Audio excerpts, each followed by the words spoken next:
Hello, adventurers. I'm going to be doing the recap of the adventure so far, so you're fresh for our next session. I'm going to start off with player introductions, just because it's been so long since we've last met. Starting off with Joe's character. His name is Agar Fayhorn. He is a half-elf ranger.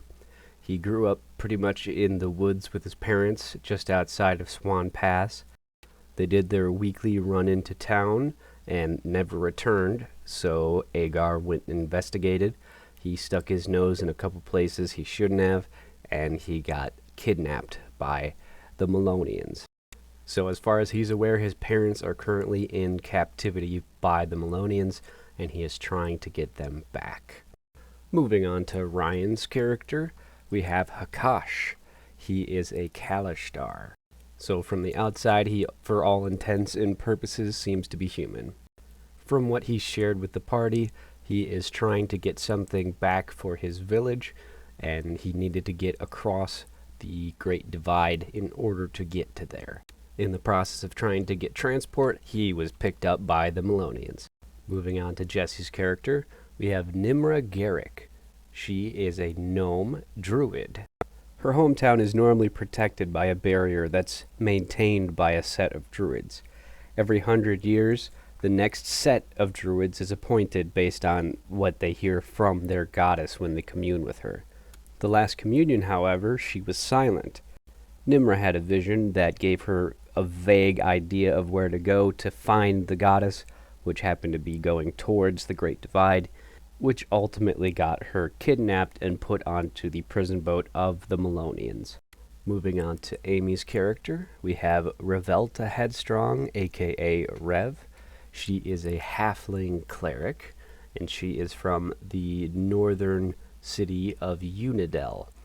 She's a cleric of the Church of Lyra, Lyra being the goddess of joy and revelry, in other words, a bit of a party god. And her goal is to spread the word of Lyra throughout the continent, and that's what led her to go to someplace like Swan Pass, which had a lot of people congregating at once to spread that word, and sharing a drink with a Melonian or two ended up getting her kidnapped. Then the last character we have to cover is Jake's character, Zevog Waterclaw. He is a Leonin monk, and he is from the city of Tribute. Tribute is located in a spot where the majority of the rivers in the southern half of the continent connect and lead out into the singular outbound river that goes to the Great Divide. Most of those who reside in Tribute are religious and worship the deity Guap. Starting out, the church issued the title of River Warden to the person they wanted to lead and govern the area. However, it's turned into more of a hereditary oligarchy. Zevog and his family have been faithfully serving as the River Guard, which are effectively the bodyguards and enforcers of the River Warden. After the death of the River Warden, it finally passed on to his son, the longtime friend of Zevog, who ended up getting a little too corrupt with power. Zevog confronted him about it, and he was subsequently taken and sold into slavery to the Melonians. Now on to the story. The first session included all of you waking up on the prison boat of the Melonians. After successfully tricking the guard into coming into your cell and ambushing him, you are able to overtake the ship alongside the assistance of a couple other prisoners.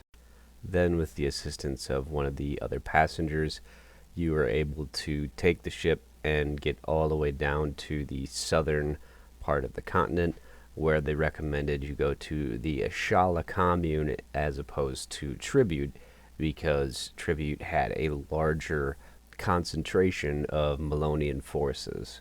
Once you made it to the commune, everyone seemed to be rather helpful, but they were low on resources due to recent raids that were occurring on their supplies.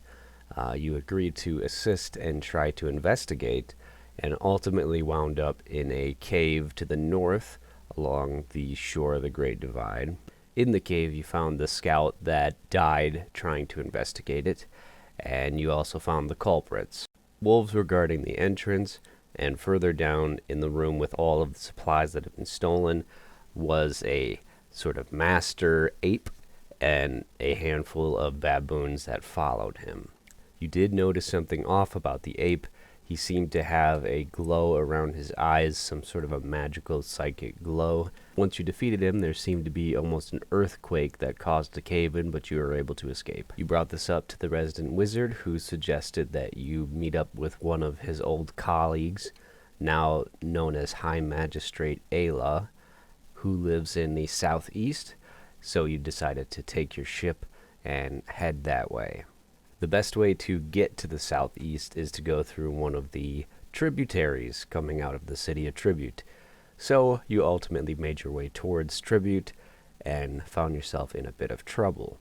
At this point, you learned that Zevog is actually considered to be a wanted criminal in the city of Tribute. He did not know that, however, so when he introduced himself to the dockmaster, the guards took him away, as well as your party, and took you over to the river warden's quarters. Through his conversation with the guard, he found out that the river warden painted him to be a murderer, saying that he murdered his father, as well as a couple of guards, and then went and defiled the Temple of Guap, which he says is the reason why Guap is not responding, which in turn is the reason why the river quality is starting to degrade. This led to a confrontation where you fought the guards as well as the river warden, ultimately besting them. Then after some knife point negotiation, he was able to spare you all 600 gold, 100 of which you generously donated, and the rest was split amongst the party. You also received a pass from the river warden, which lets you come and go without having to pay any fees.